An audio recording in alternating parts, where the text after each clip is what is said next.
The strike, cons, and fans. How about a little clarity and sanity in the big picture today? Episode 316 of Yes, Trekland Tuesdays live with me, Dr. Trek Larry Nemecek, coming at you right here from the heart of Trekland through Portal 47 and our Trekland treks along the way. Looking for that clarity, sanity, and the big picture in all things Star Trek, as we do every week, but especially it feels like this week, episode 316.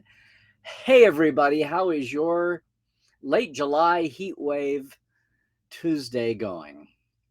You know, I remember not so long ago, we got through a pandemic.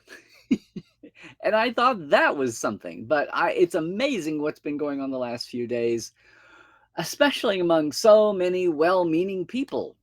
So we're going to talk about that today. Are you new to Trekland Tuesdays Live? If you found your way here from the Seventh Rule, from the Pre-Con on Sunday Live, very much welcome.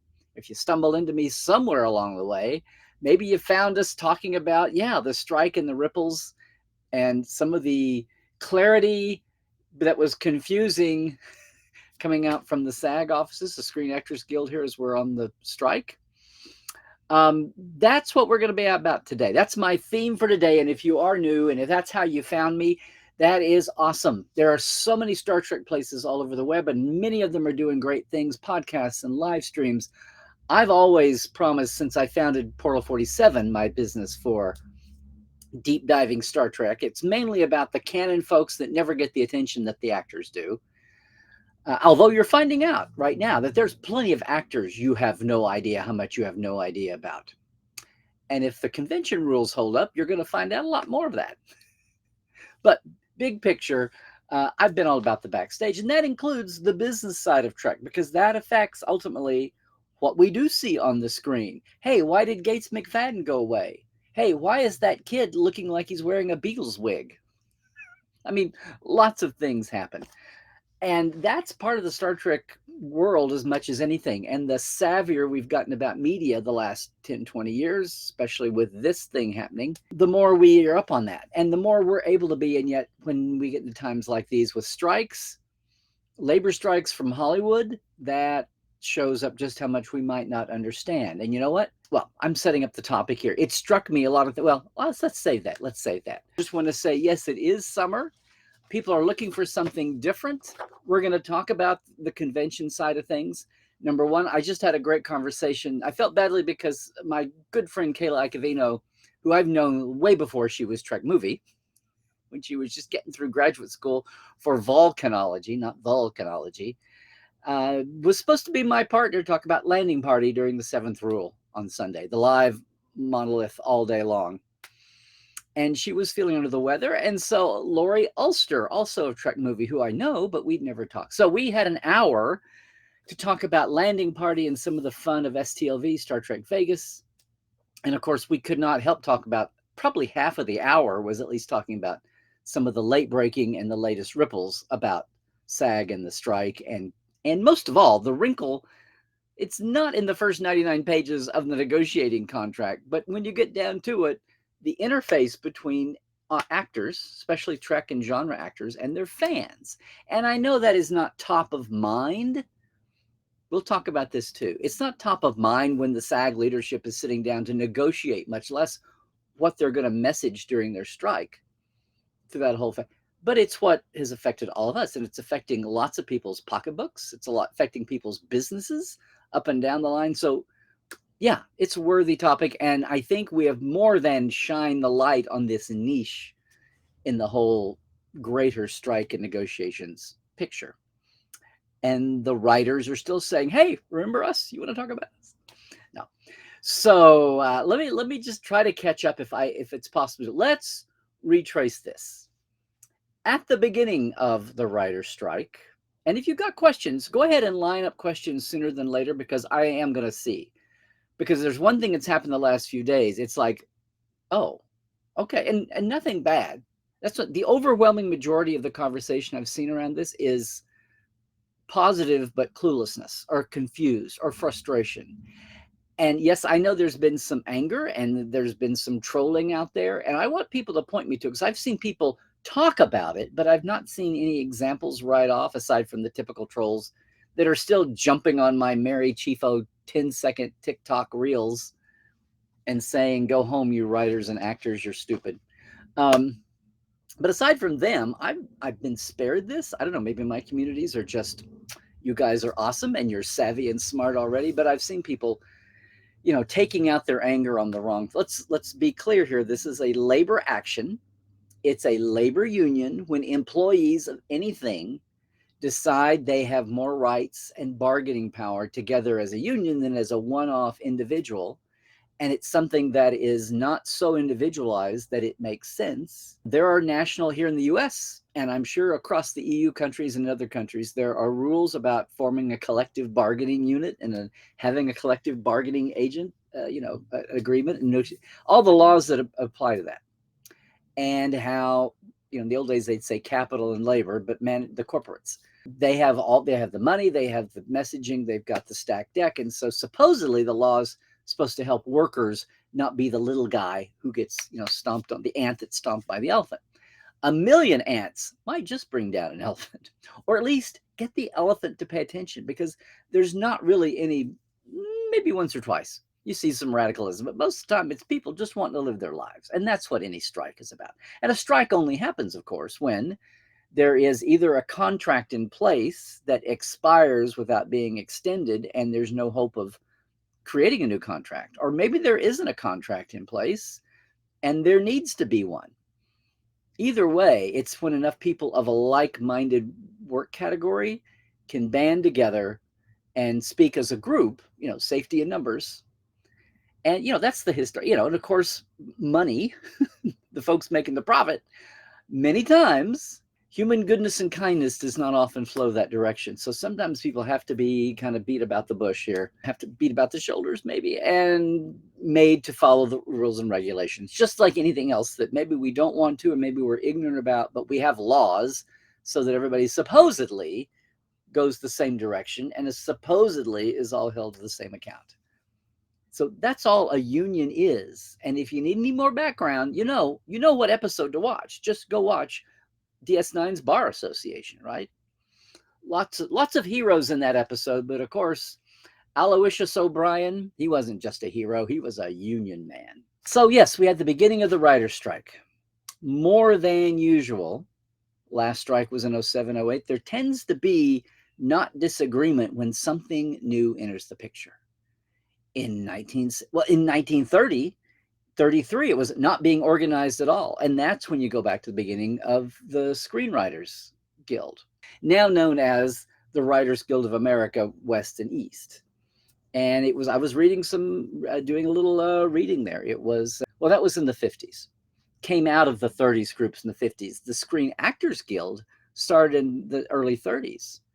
And there were some, early bird folks I was not up with, and I pride myself not just on being a, historian, but being a 20s and 30s person. It was Will Rogers, kind of thing. But one of Will's co-stars on the Ziegfeld Follies who went into movies, Eddie Cantor, and if you don't know Eddie Cantor, he's one of the early singing stars, stage guys who could sing and dance and do musicals and also, just overall entertain. Making Whoopee was kind of his theme song. Another Bride, Another June, and okay, fine. Had one of the biggest Hollywood funerals ever when he finally died in the 40s. He was kind of the guy that pushed over people who were not happy with wage cuts at the Hollywood studios. In 1925, a group called the Maskers Club got started. But by March of 33, and the Depression going, and some of the studios teeter-tottering here, but also taking up the slack. People couldn't go out to plays and shows, but they could go down and watch a movie for a dime. And the studios were trying to crank that out, but they needed to stand up for that. So six actors in March of 33 laid the roots for the Screen Actors Guild.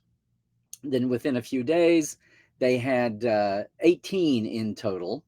And I did not know that Eddie Cantor was the first president of the Screen Actors Guild. When some of the big boys, they were all little names, but when some of the big actors came over and said, nope, we need to all do, the Wizard of Oz, Frank Morgan, This meeting of 18 was in Frank Morgan's house. Isn't that awesome?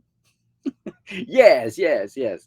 But yeah, when Eddie Cantor threw in and said, look, if we're going to deal with the top actors, we need to work with everybody. So, and it was the 30s, and FDR was in, and the New Deal was trying to, raise the status of workers everywhere and making it easier to form unions and have laws that guaranteed all of this, and protected management and corporations too, so that everybody knew what the playing field. So there's the Writers Guild really got started around there. Screen, obviously, film, and by the time TV exploded that another paradigm, then that's really when the Writers Guild evolved, took in the TV writers then.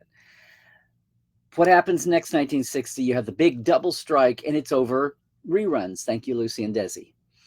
And every time there's been a strike, it's been because the natural negotiation process didn't pan out. The directors are kind of the third big wheel of this. They're the smallest, but they're the third big wheel for Hollywood and TV. And we look back now, if you're listening to your Trek Files this week, none other than Cirroc Lofton and I talk about the strike right now and a little bit of Trek history and what's going on right now. So very topical.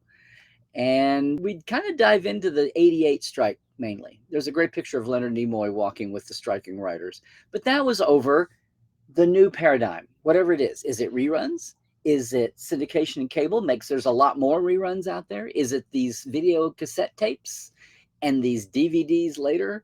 What is this cable thing? How do we pay and chart for that?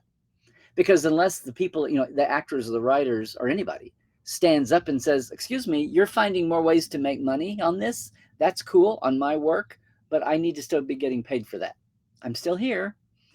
And you're making more money on it. That's cool. So we all should be making more money on it. It's too bad that we can't, repackage watermelons and cattle that way, or widgets in a factory, and everybody would be. Anyway, the entertainment industry, if you think about it, is the most heavily unionized, but it's the most secure. And what do? One of the few industries America is still a world leader in is our entertainment quality products. So we've got brilliant creative people and the people that are the grunt work. Yes, the writers and the actors and the crews and everybody. It's actually been a success story. And that is why when there is a new hiccup, a new technology, a new distribution, that's when these inflection points have happened. The 07 strike was over new media. Hello, Internet. It was baby steps days. And now here we are, with the streaming that totally made all the old models for reruns. 80% of what we watch on small screen now isn't on a network with commercials. So we know that. And here for 5 years, I've been talking about just as observers watching shows. And we don't have even the popularity numbers that even the old Nielsen ratings did. But, hey, commerce, it was about dollars. Which commercials should cost more than other ones? Well, the popular shows commercials should cost more. Bang, that's why we had commercials.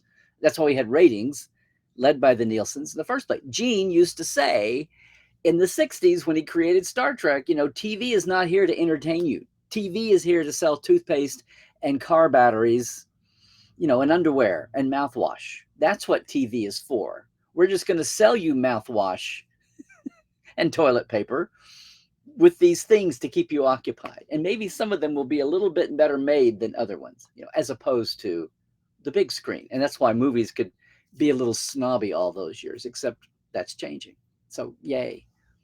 But anyway, streaming, and we see the second thoughts about streaming as a model that's going to sustain. But the fact is, people are doing more work and getting less money out of it. Meanwhile, the folks at the top are getting more. And that's what this strike is about. It's another big interruption in what the flow of distribution was.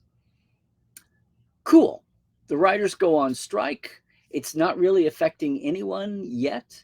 And now here come the actors. AI is in this too, but the nuts and bolts of it, that's future to be handled now. But the right now is suffering. Things are hemorrhaging. So the thing that never happened with the writers, though, unless some of us asking the question, I asked Bill Wolkoff, who was on here live with me. I asked Captain Sisko, Carlos Sisko, who organized the Trek Strike Day. Bill Wolkoff is in the writer's room high up on the chain for Strange New Worlds. You'll see he's probably a producer out front too. Carlos came up the ladder on Discovery and was in the writers' room the last couple of years. In fact, including the year we haven't seen yet. Asked both of them, among others, what's going to happen with Comic-Con to start with, because Comic-Con has all the big studios down there. And people said, well, nobody knows yet. Let's just get the strike settled.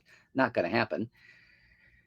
But then if we have to picket the whole convention, we will. And of course, lots of Comic-Con is not about the big, showy Hall H studio movies and TV shows. It's about comics and games and prose writers and artists, both in the small panel world and not within the small panel, book cover artists, the whole thing.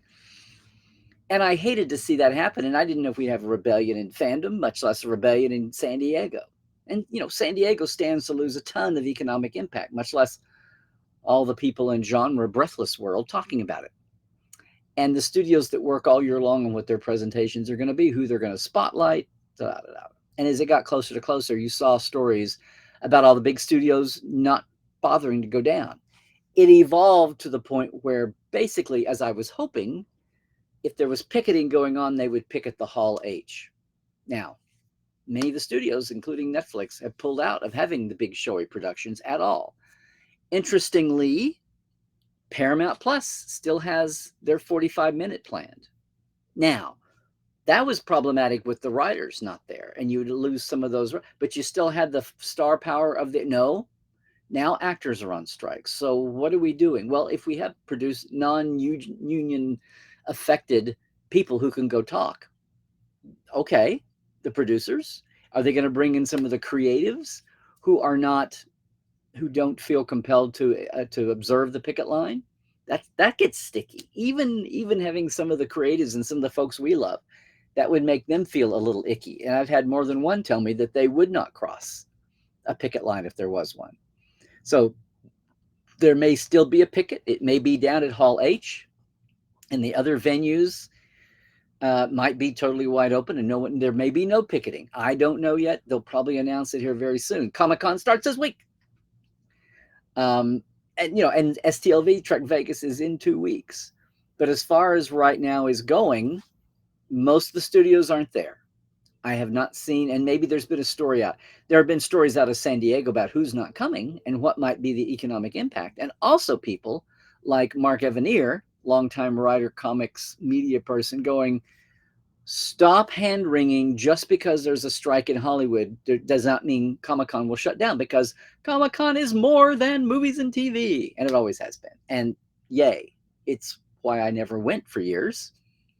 But he's right. It's true. And there will still be almost impossible hotel rooms to get. There will still be 150,000 people on the streets around it will still be so much Comic-Con. You just won't have that upper level glitz that all the TV movie folks go for, and some of the TV movie centric shows and blogs and live streams.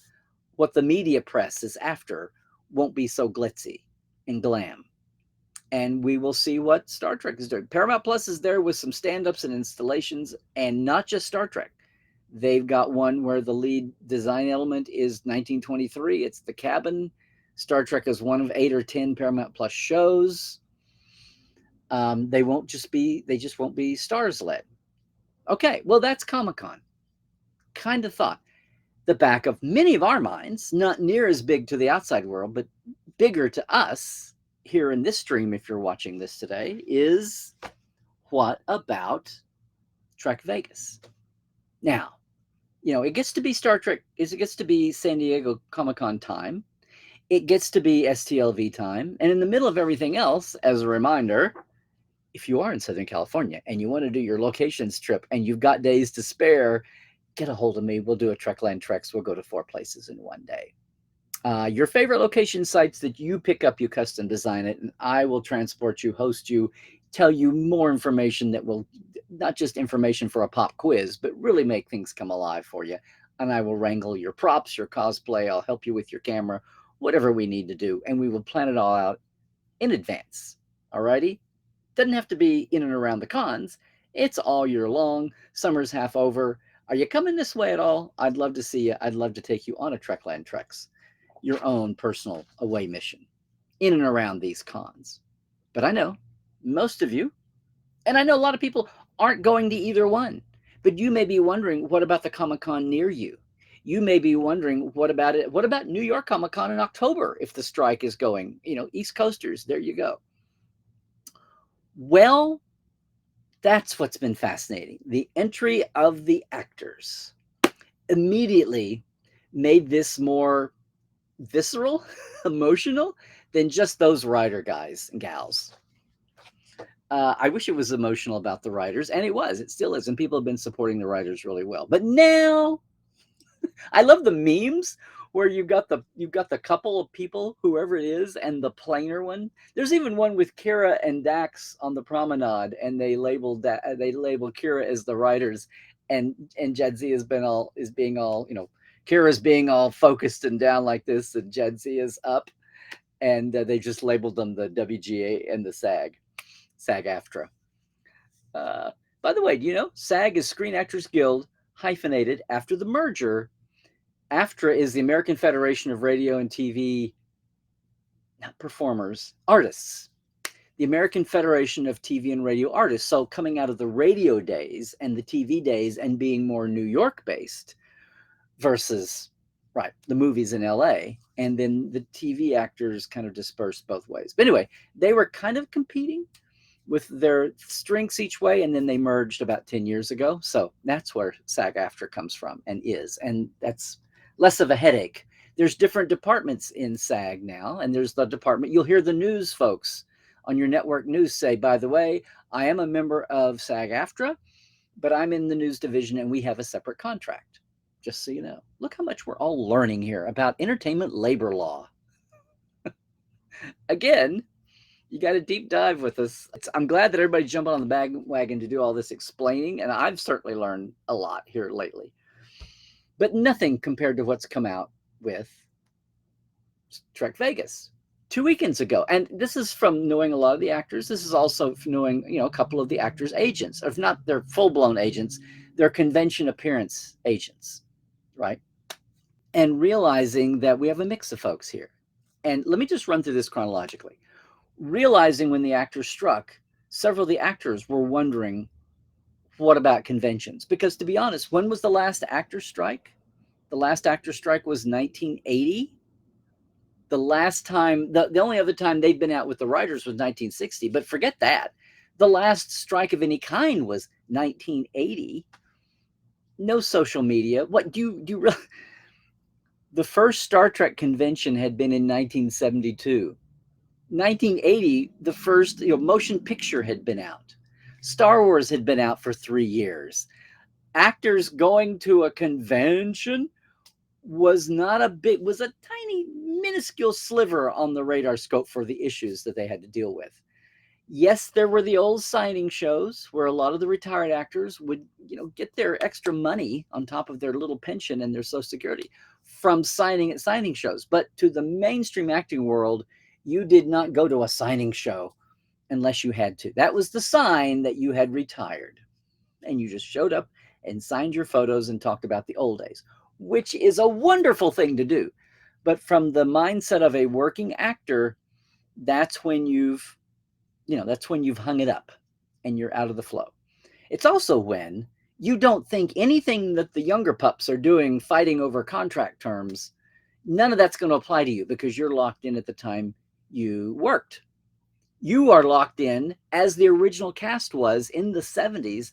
They were still getting paid for one first time and 2 reruns. Do you think again, there's where the syndication revolution, local stations, even satellite, super stations and all that, cable channels showing. You could watch Star Trek 5 times a day. Was Gene, much less the actors and the cast, getting any of that money? No, or just a tiny trickle. Maybe Shatner and Nimoy got a tiny, pennies. Nobody else. That's why that cast were game changers. They were a whole new pop culture movement. They were demigods, and they still could barely pay their mortgage. And that's what tweaking the contract every time there's a technological change is all about. And a lot of this I know everybody's caught up with. I'm only repeating this because the last few days I still see people confused about what the implications are. Like, why do we do these things? Why is there a union? What does it do? What does it have control over even? even among people who are sympathetic to its cause. So no, the first weekend I was out of town with a friend who does this for a job. And the phone started melting down with people having second thoughts. Some actors saying, "Oh, I don't want to go to Vegas because then we're not supposed to do anything to promote anything." And I thought, now come on, if it's an older show, that's going to be fine. The contract is only going to apply to things right now. SAG's leadership only cares about looking as if they're promoting shows right now. Older shows, you're not going to change the payment structure on them. Now, you do, when you bring in a new wave, there might be a few pennies, but those folks are really out of the driver's seat here, which was not true. But along the way, we had folks. Anson Mount waded in. Good Anson. He's always trying to be the good guy, hero with the heart. Anson was wading in and saying, "I don't think the legacy shows are a part of this." And then he had to backtrack. None other than Armin Shimmerman, who has been our labor hero for the last 2 or 3 decades. Armin was on the negotiating board for SAG for a long time. And in the 07-08 strike, he was the go-to guy to ask. I talk about that there used to be video up from the 07 strike on the old StarTrek.com. That was the last story we covered in the old StarTrek.com days. But he was the go-to guy. And I have been relieved most recently to find out that we have a replacement. Well, you can't replace Armin, but we have a successor on the negotiating committee for SAG. And it's the lovely and talented Michelle Hurd, who has come up, as someone noted, came up through being extras, doing commercials, tiny bit parts, Law and Order. Before, but she's had a long career. She's come up the ladder. She's seen it all. She has really been a journeyman working actor, even as a regular. But being a regular on a 10-episode streaming show, even when it's a Star Trek, does not guarantee you, forget riches, it doesn't guarantee you work all the way through the year. And if you're watching some of her clips, I did not realize this freeze they put on actors in the streaming series. With that thing is not just annoying for us as an audience waiting a year. They're waiting to hear if their show is going to be picked up and if they will be released from some kind of a hold some of them have signed off to, which is insane and unfair. They can't go out and get other work because they're still attached to the show that's only paying them a fraction of what the old days a season would be. We just uncovered so many of these issues. But for STLV and our Trek family going, and our fans going, and fans spending money to go, and creation as a business, and the Rio Hotel. I mean, you start thinking about this is just our little case here. And there's very little exactly, there's celebration for Star Wars. I've since realized that creation is doing conventions for soap operas, all kinds of things these days. It's in a big picture, it's a niche. And common sense, I thought, old was old, new was new, the new was what. I felt sorry for the current actors who were supposed to be at Vegas. I thought, oh, well, they're obviously not coming now. What would be the point? Unless they come and can just talk about their life story, or people can ask them what high school was like. And yet we had people coming out. And then we had the back and forth over the weekend. Armin told me he was going to call and come out with something definitive. Then we did have something definitive. And finally, people worrying, and not just the actors then, but fans. Fans did not want to. 90% of fandom supports actors and writers. People don't want to cross picket lines. People don't want to do something they're not supposed to do. And that's, aside from everything coming down from SAG for its agents and for the actors, its members, and for the agents of the members who are trying to figure out what they can do. Then we got the thing down that I sanctioned, that I supplied, that I ran on my page. And it feels like that had been out. It was a statement that SAG put out about what, specifically, they said we would do carve-outs and consider each individual situation. They know that Hall H is studios. They know that Comic-Con itself is a nonprofit. They know that Comic-Con itself is not tied to the studios, but the studios use it for promotion. And they know the whole thing is not studios. There's other companies that have nothing to do with TV, that have nothing to do with actors and writers, or at least on the surface. But finally, and again, thanks to Michelle Hurd for being the person at the right place. Sometimes it takes somebody with awareness to be the person to jump in. And I've just seen people go gaga over this. I thought I was just spreading it. But apparently, a lot of people still had not seen this message on their site to the agents, basically saying, number one, this is addressed specifically about the creation Star Trek. Apparently, there is this Star Trek event in Las Vegas. And they say, we are convinced that this convention is wholly independent of Paramount and its affiliates. So, number one, it's not by definition a studio promotion, it's an independent.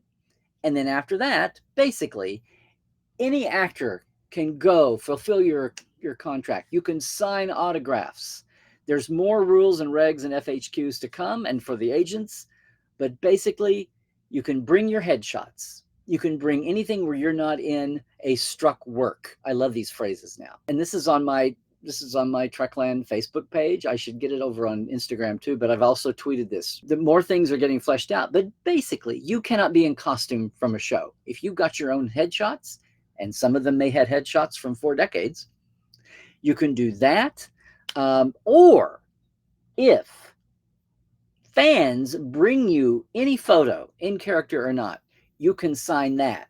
You're not supposed to sign it with the character's name or have a quote from the show, but or anything else besides that. If somebody walks up to you with a plushy Murph, although wipe that out.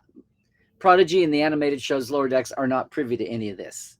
So no, if you've got a prop phaser or whatever, a poster promoting the show, and you want people to sign it, they can do that. They can't overtly sign it that way. That's a thing, which makes sense to me now. I'm still amazed that the old legacy shows, they see them not as money formula, but as just basic promotion. If anybody from Enterprise backwards is talking, that's promoting Paramount and the Star Trek brand overall. Okay. And again, we wouldn't be there. That's the core reason we're all there together. But I get it. It's an unusual year. We've been having a lot of these unusual years lately. So that's the thing. If an autograph comes to them that is obviously from a struck work, they can still sign it. So you can still show up. We're going to, licensed photos went away in Trek World a couple of years ago. Pandemic distraction. Now we're back to in the old days, you would go to a con, there'd be 3 or 4 photo dealers with binders and binders and binders of 8x10s. And you would flip through. And of course, they were smart. They would look to see who any actor guests were. And they would bulk up on those photos. So people would show up. You'd go buy your $10 color photo, maybe 20 toward the end. And then you went over, but the actor signed it for free because that was part of their deal. And that's a whole other historical lesson there. Somewhere in the mid 90s, the financing of cons went from the promoter onto the backs of the fans. You used to pay your ticket, buy a $20 photo, and had them sign it. Now they're paid not by a flat fee, but they're paid by, the chunk of it is how much they get per autograph. And then, photo ops are in there too. But that's the thing. Panels and Q&As, it's more or less the same thing, except a little more so. Organizers, panel moderators, and the guests are not supposed to talk about their character or their project. Ask them about life. Ask them about their life. Ask them about the actor's craft, the other things they do for hobbies. Ask them about the strike and its issues. That's fair game. But we're going to have a world where we're back to the 70s. What's your favorite color? What was your high school mascot? I mean, what was your favorite drama teacher? Maybe we're back to those days. We will see. And supposedly everyone is madly, I'm thinking everybody connected to Trek Vegas, to STLV. But that's what's happening. So that had been a riffle for several days and seems to have finally settled down. And some people aren't happy about it. People are very disappointed about it. First-time folks especially are probably really disappointed. But then again, it's an historic year. And if you really feel like supporting the actors, and the writers are saying, hey, don't forget about us, then that's what people are doing as a supportive fan base. It's not our fault that we had 2 years of pandemic and then post-pandemic recovery, grope your way out of it, and then a year at Bally's, which felt weird. It's not our fault. This has been like the 4th or 5th crazy historic year in a row. But we will get through this. We will get through this. And then, of course, what really skewed things after that began to settle is this statement about influencers. And believe me, I had somebody throw that at me texted me, I'm going to find it because it was news to me. My sense of civics and constitution and law and entertainment practice, apparently there is a class of SAG-AFTRA putting out a statement about influencers. Am I allowed to promote struck work on social media as a fan and not in a paid capacity? And they said influencers should refrain from posting on social media about any struck work, regardless of whether they are posting organically or in a paid capacity. What? And that's in our brand. I have Trekland everywhere. So does Trek movie. So does Trek geeks. I mean, go down the line here, folks. And eventually what's evolved, and that's what really this last wave just sent everybody in a tizzy. I've had texts and letters from cosplayers, from just fans, from podcasters, from folks in other countries, people on their way to Vegas wondering what to pack, what can they do, should they even not come at all. Actors, for a while, were talking about not coming. Now they've kind of been reassured again. Some of the old school still may feel weird about doing this during a strike and just feel like they shouldn't anyway, and that would be sad. A lot of fans are totally disappointed about the thing about the panels and all that. Now, I would say, it's historic. It's like you're always going to remember the year that we were all in masks and photos. It's like you can tell your grandkids, oh yeah, that was the year of the pandemic. And we all had pictures in masks until we sneaked them down and took a quick one without, because it was probably the last year name your actor was going to be at a con, and I wanted to make sure to have one good, clean photo with him. I mean, that happened. But this influencer thing totally threw everybody up. And this was just here the last couple of days. I'm like, what? Number one, I felt a little insulted because I'm like, we and our brethren out there have been explaining and promoting and giving a platform to all the writers and now the actors who are out on strike. I think we've done the best job of explaining the nuts and bolts of this to all these fan bases. Trek and all the fan bases have been doing that. Why are we being punished about not talking about the shows? Now, true, Strange New Worlds right now is promoting. People have noticed that they knew the strikes were coming and potentially, so all the actors from Strange did their sit downs with Will for the Ready Room video show. You see people right now for a few weeks are going to be saying this interview that I just posted with Jess Bush on Trek Movie, maybe. StarTrek.com even. People are putting a little disclaimer. This interview was conducted before the strike was called. So there's that. But this thing about, then it comes to find out there is an influencer category of membership for SAG. Oh, really? So for those who have like millions of followers and they want to be unionized for protection, I don't totally get that. That was our turn to go, what? We have to stop? What? That makes no sense. We're your biggest explainers, much less your biggest fans. It turns out that was a category, and it turns out that that clip was taken out of context, or SAG just did not do a good job of explaining what they meant by influencers. I don't know. You look at my numbers. Who am I influencing? I don't know. You hardcore folks. I don't know about the broad swath of the country, though. If only I had 150,000 YouTubers, like and subscribe. So I thought that had settled the waters. And then the last day or two, I've seen cosplayers now asking, and a couple reached out to me, can I not cosplay now because they're asking us not? Or even if SAG is not officially asking, should we be cosplaying? Is that like not supporting our actors and writers? There's a cartoon that Kayla had that I've used a few times. I may have posted it now. All of these questions: what can I do? What should I do? What is being supportive? What is not? Is this convention going to happen?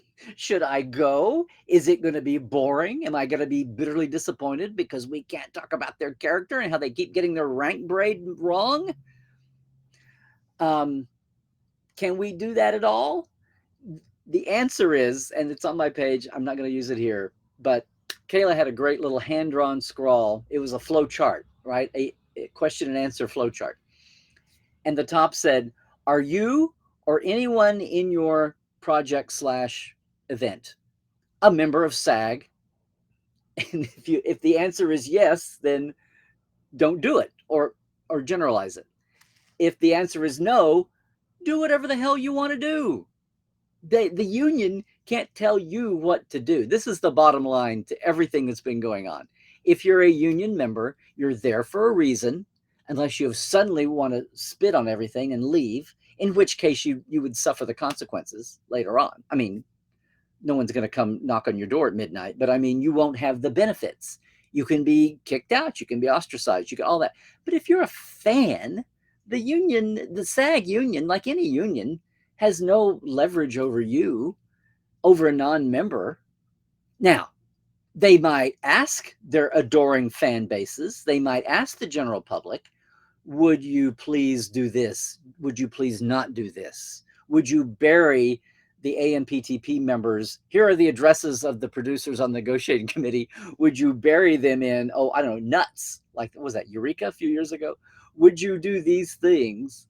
Maybe that's a plea or a request, but they have no legal or even administrative leverage over anyone out here. They can request us to, and people still say, should I cut off all my streaming? Would that? I finally saw, I forget who, somebody officially from SAG said, at this time, we're not asking anybody to cut their streaming channels, to discontinue Netflix or HBO or Paramount Plus. They said, we might in the future, depending on how things go, but there's a return point there. There's at some point where the income doesn't come, and if you do that too much too early, then you play into the claim that they have a wibbly wobbly business model here after all, and they might topple. And the bottom line here is when they're paying the CEOs top the chain $300 million a year, and a sliver of that would have fulfilled the writers' contracts for 3 years, for the 3-year term of the contract, and nobody would have ever missed it. So as long as that's happening, the claims about now their business model on paper might be crazy because they threw everything at the wall a couple of years ago, but they've still got enough. There's still tons of money in the pipeline. No poor executive is going to starve or be homeless tonight because of anything you or and a million other people do, cutting off the stream channel or not. So for now, I can't point to the quote, but I did see they're saying no. If you want to, you are free to do anything. Audiences, fans are free to do anything they want to do to support. If you feel like you're going to support by cutting your streaming channels, not going to conventions, not doing cosplay, not gaming online in your favorite franchise, if you feel like that's the way to support actors, you can do it, but they're saying you don't have to. That's what this comes down to. And then the best of all was an up-and-coming, the last few years, cosplayer who texted me and said, do you think that the cosplayers need a union? Which totally blew me away. And I'm saying, well, is there a need for one? I mean, if there's a need for one, yes. And there are laws and regulations on how you set one up, a collective bargaining unit. Is there one or more people? Like the Screen Actors Guild started with 10, 11 people. 6 people. 11 people started the Writers Guild. I mean, you don't have to have a ton of people, but they have to have a shared interest. And is there enough industry around? Is there a high level cosplay industry where people's financial or other rights should be, they're either being aggrieved now or they need to be protected going forward? I mean, that's with anything. Are models, fashion models, are they unionized? Would a subset of their union, is that a one-off thing where they don't feel the need? Is that an industry?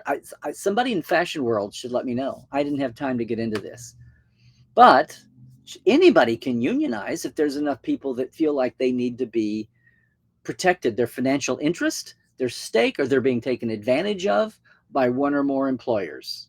I mean, there's nothing magical about that. A union's just an organization, a trade union. So it's been interesting, though. All those kind of questions here at the tail end have come up, and it makes me realize that we are so off from everybody just having a basic understanding of how labor and management work, or how they're supposed to work. Of course, if you have more pro-business people in Washington at in the White House, and the Department of Labor and the National Labor Relations Board, which was the NSLRB, was a growth of the New Deal, trying to protect workers. Because you can have all kinds of things on paper and set up, but who's running it? Is it people who are, if there's somebody trying to sabotage the mission of that group, they can sure do it. Just vote things down or not have a quorum. I mean, there's all kinds of ways to not blow it up and still sabotage the work of something. But that's not what's in effect right now. And yeah, unions aren't magical. I mean, they can be magical when all the power of when all the many, talk about the needs of the many better than the needs of the one. Well, O'Brien didn't go to Vulcan philosophy to make his point there.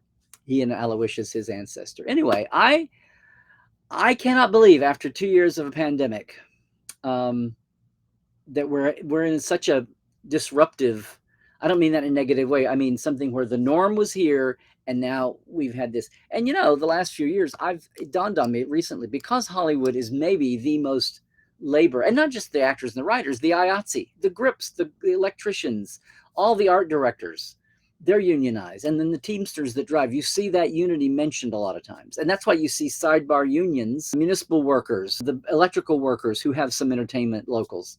You see so many folks and politics. This whole thing about the Hollywood elite is just laughable.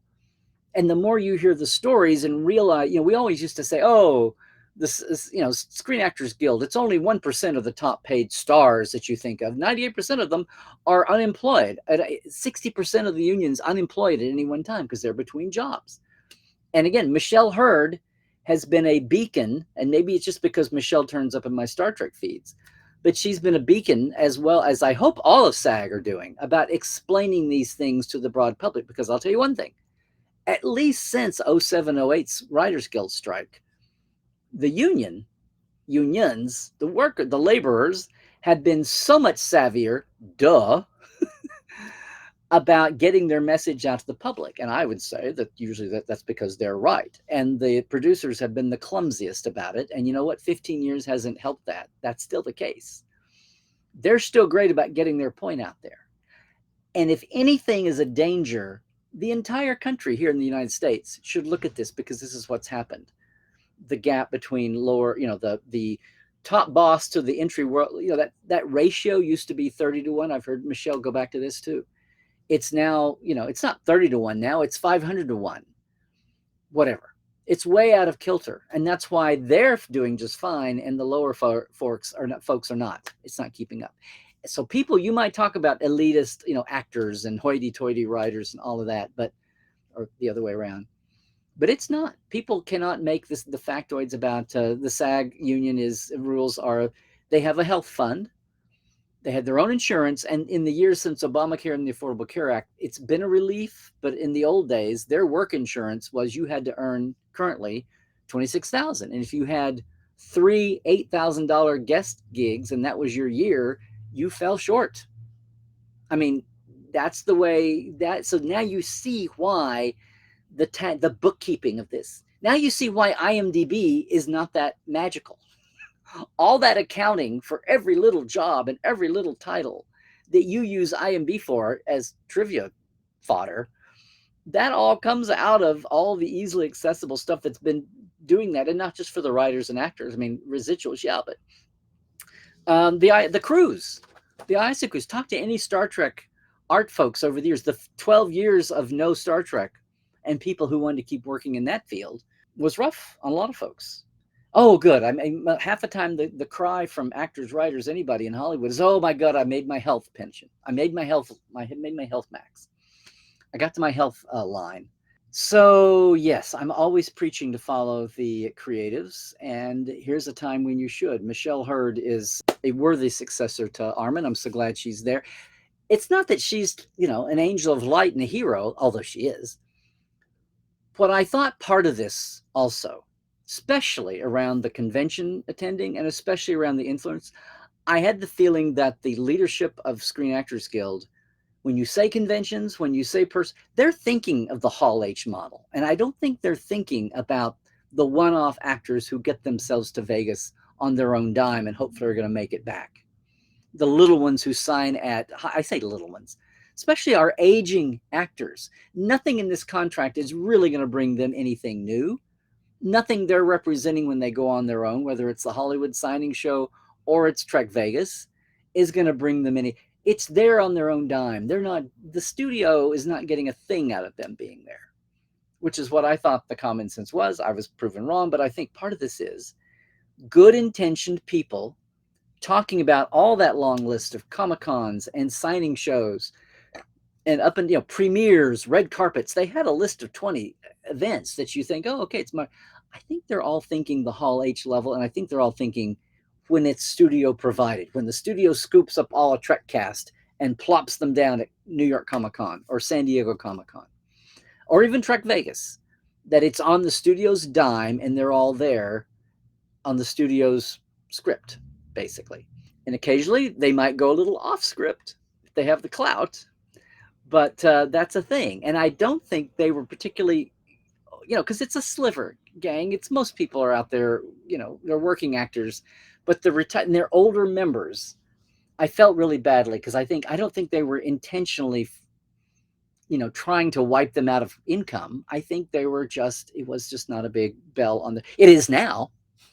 It is now. There's more to the convention appearance situation than showing up on the IMDb boat after your Hall H appearance, or all the media, the media rounds, the media tables, the sit downs with the press after your Hall H. I mean, there's more to being an actor with your fans than going through a studio lens, and they're savvy with that now. And it's like everything else. It's just like the pandemic. This has been a learning process. Again, we've never been here before. The last time they were on strike was 1980. Did we have social media? No. Did we have the internet? No. A month or two later, there might be some cool stuff in your club's newsletter. Maybe in a month, maybe Interstat would have some headlines from Dixie's clippings from the Hollywood trades about the strike. Oh, yes, kids. But we live in this accelerated world of 24/7 media. And, again, the writer's strike was baby steps in that direction. This is we're living it. And the good news is, so far, I think the writers and the actors are winning the messaging war. And not just because people are starry-eyed over the actors, they get it. What I was hoping would not happen is not so much the rest of the country squawk about, oh, the Hollywood elite. I think they squawk about they still have labor union negotiated, items, features, payments. It's set down in paper so it can't be abused. And if it is abused, then there are fines against the employer. That's the way the whole country used to be. And so much of the rest of the country has been hollowed out and lost that. So I'm hoping that people sitting at home everywhere else are going, oh, what, they feel like they're entitled to a bathroom break? It's like, no. It's not that they're not. You are. And what happened to yours? And that's a whole thing about union membership and the hollowing out of America and what's happened to the middle class and yada, yada, yada. What's amazing to me is this strike has brought up issues all the way from things like that on the personal end, all the way up to that big boss to worker employment ratio, the income ratio, which is tracked, which is generally known, which we can go back to the 1920s at least, if not theoretically, and go further back. But people track that. The last 50 years, it's been government statistics. We can track that and see, just like the wage gap, that how it's been hollowed out. And we're at the widest wage disparity since the Roaring 20s, right before the crash of the Depression. That's been hanging for 10 years. And is part of the fact that we have safety programs in place somehow still, we didn't go off the cliff like the 1929 crash. So congratulations, you're still alive. Maybe you wish you just, you weren't. I'm not getting morbid. But it occurred to me that it would be amazing if the next big pendulum swing of economics, which started in the 80s with trickle-down theory and the glamorizing of the rich and all that, and everybody wanted to be rich whether they were or not. And someday I am going to be. And that kind of started pervading people's, instead of the we're all in this together, let's all stand up and speak for ourselves. It would be amazing if the big The first big turn of this ship back toward more equity and fairness in incomes and jobs and industry, and lessening that ivory tower gap, that obscene gap between what the bosses make and what their entry-level workers make. It would be amazing if the first dent, if turning that battleship began with a Hollywood strike. But it very well could. We'll see, though. We've got a long ways to go. And, of course, stories like Hollywood producers saying, well, our strategy all along has been to starve out the writers. And when they start losing their homes and apartments, then we'll get them. That's not doing anybody any good. And then when you see people talking about maybe the Federal Trade Commission and maybe the Department of Labor and the Department of Commerce should get involved and have some investigations and some, not showplace investigations, but some actual real do the shoe leather and collect facts and data and witnesses. It would just be amazing if this little Hollywood strike of the Hollywood elites was the first shot across the bow of reversing this trend of the last, I say 40 years. That's put so much pain into the vast bulk of America's daily life. And you thought you were just showing up to talk about Star Trek today. I just want to thank everybody for being here. I want to thank by name all of our Patreon folks. Thank you so much.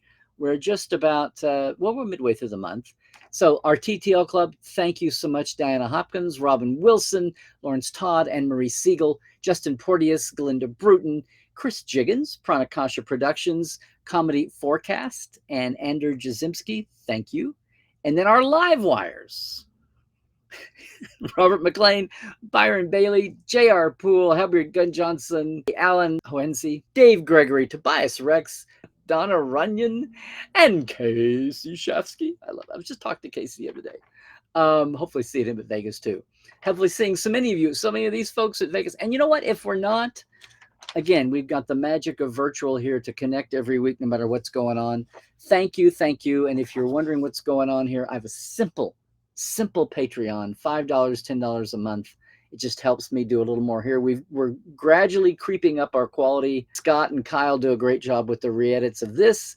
And Second Opinion is going when there's fresh episodes of any show I hope you're watching or something big in the news to react to.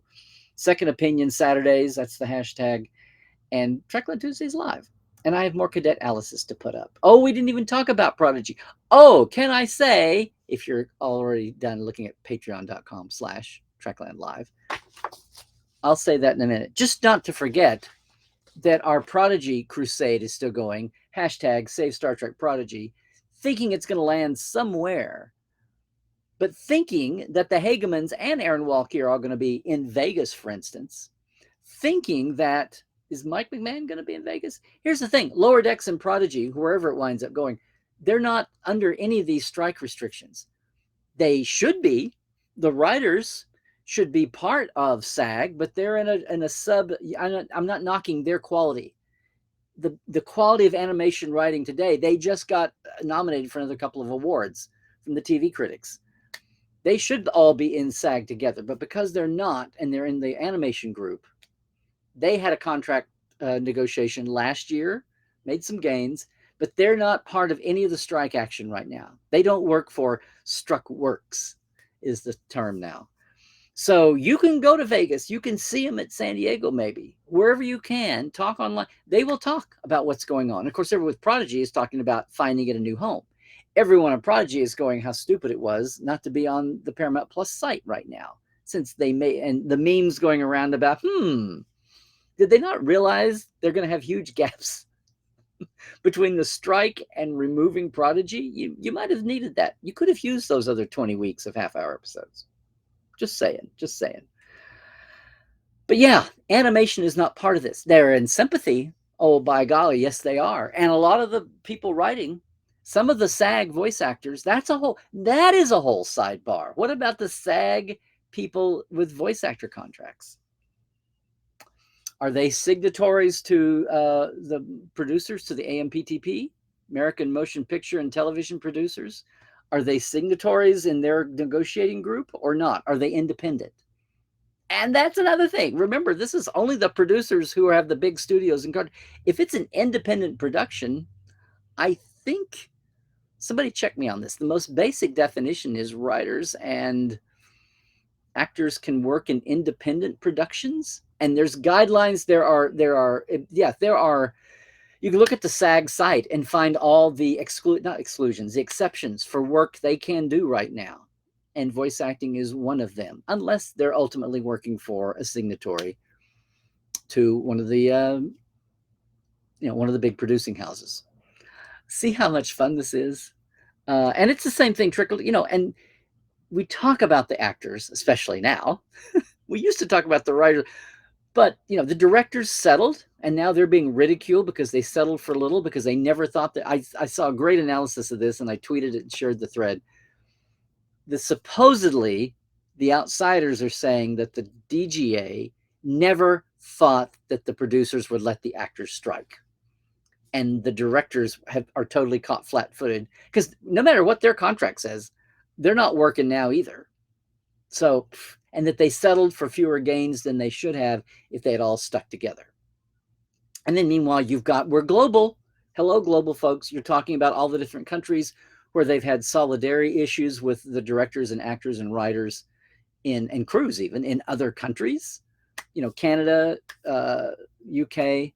But I do know that there's production going on in Canada. Their producers have equitable contracts with, there's not a strike situation because people aren't banging heads over issues. So they're working. But a lot of places, the whole scam issue, especially with the writers, about not having Hollywood producers trying to hire South Korean, did you see that? Or much less English, Australian, Canadian writers. They all have, if an American producer comes calling, or someone who is maybe trying to hide their financial HQ and pretend that they're not American, but they are. If they're a signatory to the AMPTP group, most of the other countries are saying, don't come to us looking for scabs. We will not be your strike breakers. So there's some international solidarity too. International writers of the world unite. The Trek Files, the great, sorry to say, the lovely and talented Sarah Lofton is my guest this week. I can't wait for you to hear that. It's up already, of course, every Tuesday. The Tuesday Twofers, Trek Files, and Trekland Live here on Tuesday. Check that out. That's over at facebook.com/The Trek Files, or wherever fine podcasts are caught. We just have the documents, and our community is on Facebook. Love to hear your thoughts on that one. We talk about the strike. What else right now this week? That's happening. And of course, well, if you want to catch me on socials anywhere, it's at Larry Nemecek on Mastodon also, as well as Twitter and YouTube, Facebook, Instagram. It's Larry's Trekland. Please like and subscribe if you haven't yet. Share the thing. Portal47.net. It's, well, if you're a backstager, and who's not these days, you want to know all those people that you're going to start hearing from because the actors are being a little quieter at cons. And we're going to have some of them at Vegas, thankfully. Can't wait to share some stage with them and help them get their word out live, and with maybe a new audience that's used to just looking at actors and might be open to seeing the incredible, not just the talents in the work, but realize how much happens on a Star Trek episode or any other episode that was part of the show way before the actors ever get involved. The actors are the cherry on top, but there's a whole cake underneath, and probably a lot of icing that's underneath it too. So before I hit any more tired metaphors, just want to say thanks everybody for being here. Hope we settled some questions there floating around about the strike and SAG. And just remember, are you a member? If not, don't worry about it. And if the strike is asking you, if the unions are asking you to do something in support, they will ask you. But whenever you see something about support or topics or influencers, if you see any of that and you're not a union member, don't worry about it. That's the easiest advice to give. Other than that, gang, thank you so much. I hope everybody is, stay well where you are. Stay healthy. Do all the things, including watch out for heat, take care of yourself. And yeah. Stay woke, do all the things, check the sources, being one of the main ones. Truck well, everybody.